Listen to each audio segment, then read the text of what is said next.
Rapat Dewan Gubernur Bank Indonesia pada tanggal 18 dan 19 November 2025 memutuskan untuk mempertahankan BI rate sebesar 4,75%.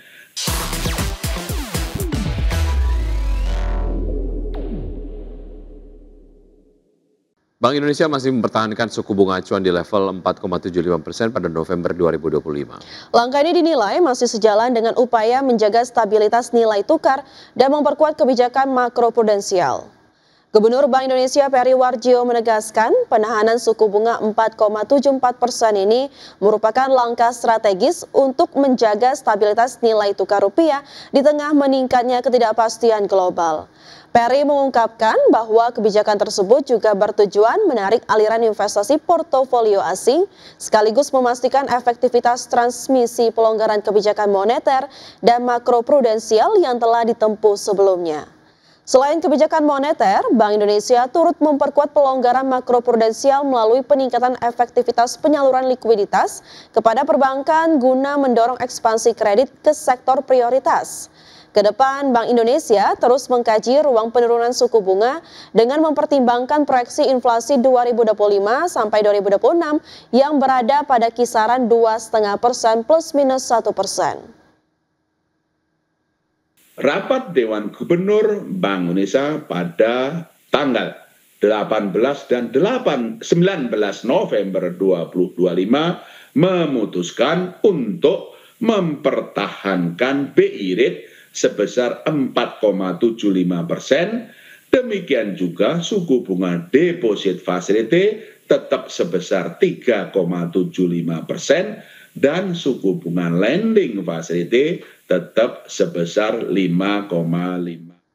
Pemirsa, Indonesia hadir dalam The First Future Investment and Trade Partnership Ministerial Meeting di Singapura. Pertemuan tingkat Menteri Perekonomian menjadi forum perdana yang mempertemukan negara-negara mitra untuk merumuskan strategi bersama dalam menghadapi dinamika perdagangan global.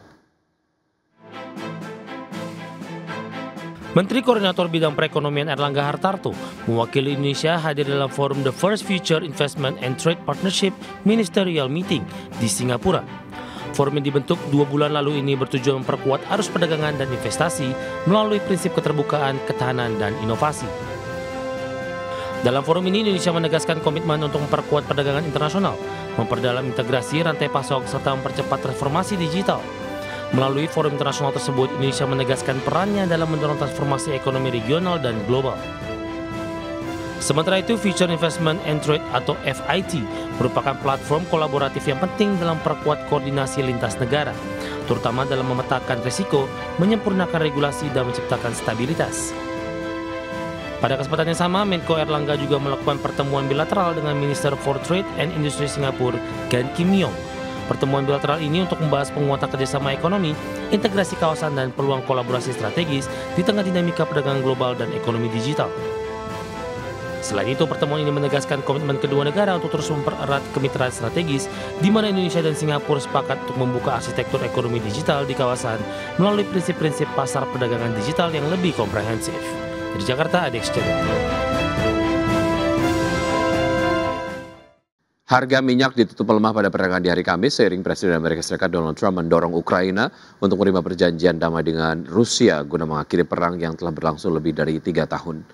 Harga minyak mentah berjangka jenis Brent untuk kontrak pengiriman Januari 2026 ditutup melemah 0,2% menjadi $63,38 Amerika per barrel, dan harga minyak mentah berjangka jenis West Texas Intermediate untuk kontrak pengiriman Desember 2025 ditutup turun 0,5% ke level $59,14 per barrel. Harga minyak sempat menguat di awal sesi, terdorong laporan penurunan stok minyak mentah Amerika yang lebih besar dari perkiraan. Di sisi lain, proposal perdamaian Amerika Serikat dan Rusia memuat konsesi wilayah Ukraina kepada Rusia serta pengurangan kekuatan militer Kiev, 2 hal yang sebelumnya ditolak Presiden Ukraina Volodymyr Zelensky. Namun pada hari Kamis, Zelensky menyatakan akan mempelajari proposal tersebut dan berkonsultasi dengan Amerika Serikat mengenai rencana ini.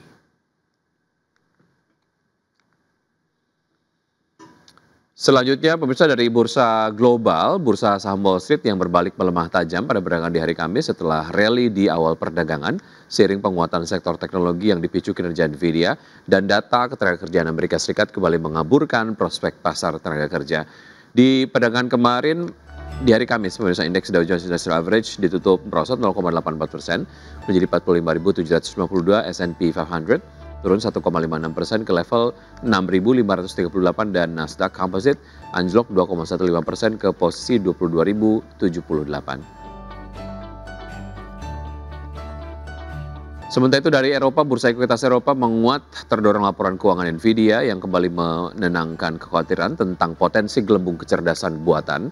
Namun sebagian kenaikan terpangkas menjelang akhir sesi karena ketidakpastian terkait dengan arah kebijakan moneter Amerika Serikat. Indeks Stoxx 600 ditutup naik 0,4% ke level 563,94. DAX Jerman menguat 0,5% ke posisi 23.278, FTSE 100 Inggris meningkat 0,21% ke posisi 9.527. Pemirsa, PT TBS Energi Utama Tbk sedang melakukan ekspansi portofolio di sektor pembangkit listrik energi bersih. Ya, dalam jangka panjang perseroan membidik pasar ekspor listrik ke Singapura.